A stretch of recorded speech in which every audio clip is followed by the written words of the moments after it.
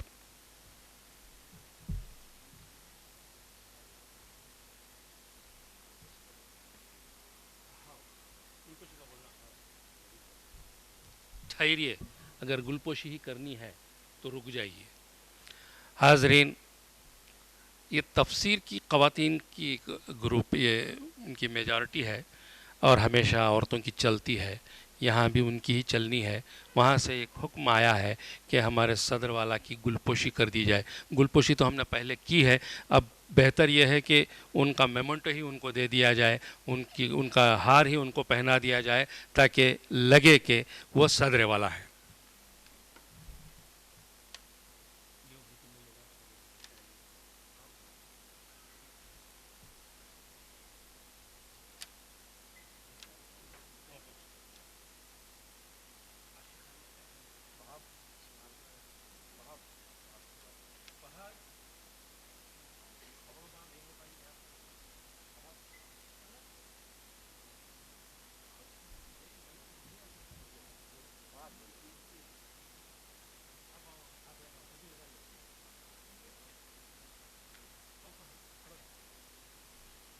بولنا ہے. یہ خادم تفسیر نور ایمان، عاشق مبین کلام اللہ، عاشق بزرگان دین ڈاکٹر سید سعد اللہ ہادی خنمیری صاحب صدر والا جلسہ کی خدمت میں آپ کی قرآن کو بیان کیا گیا ہے، اس تفسیر کو پھر سے آپ مسلسل تقریباً 7-8 سال سے یہ سلسلہ چل رہا ہے. ان خدمات کا اعتراف کرتے ہوئے آپ کی خدمت میں یہ تہنیت پیش کی گئی ہے عاشقان اہل بیت کی جانب سے، اور مجھے یقین ہے کہ آپ نے بخوشی سے قبول بھی کیا ہوگا. اب مائک پہن چکے ہیں تو مجھے رک جانا چاہیے. آگے آپ کے صدر والا.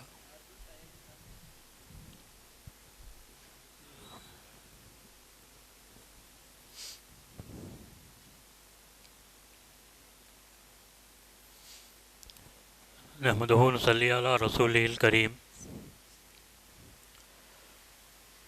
والمہدی الموعود علیہ الصلاۃ والتسلیم. اما بعد فقد قال اللہ تبارک و تعالی فی کلامہ القدیم والفرقان العظیم.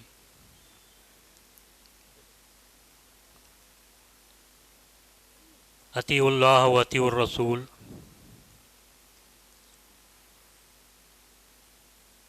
فقراء کرام، مقررین کرام، حاضرین مجلس، پردہ نشین، عزت مآب خواتین اور پیارے بچوں، آج کی یہ مجلس اپنے آپ میں ہی ایک خصوصیت رکھتی ہے.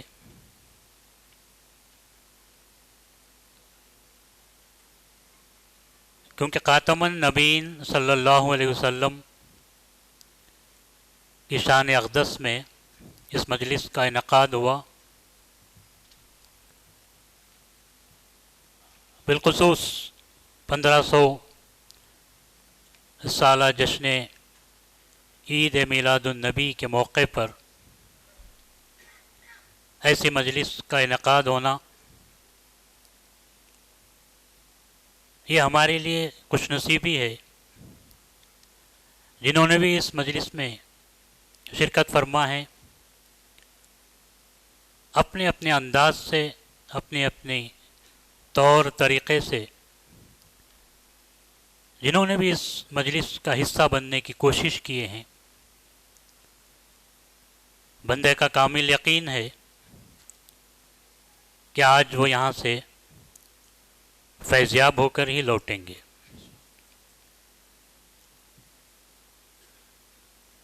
بہت ہی مختصر لیکن تین تقاریر کے 3 پہلوؤں کو آپ نے سنا. آج کچھ بھی تبصرہ کرنے کی گنجائش نہیں ہے. میں سیدھے ایک بات آپ کے سامنے رکھنا چاہتا ہوں، وہ یہ ہے کہ سب سے پہلے اللہ تبارک و تعالیٰ کو پہچاننے کی کوشش کریں. اللہ نے اپنی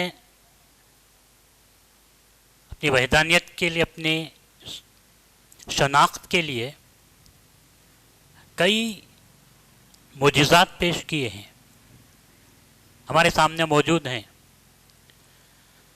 لیکن دیکھ کر بھی انجان بن جانا،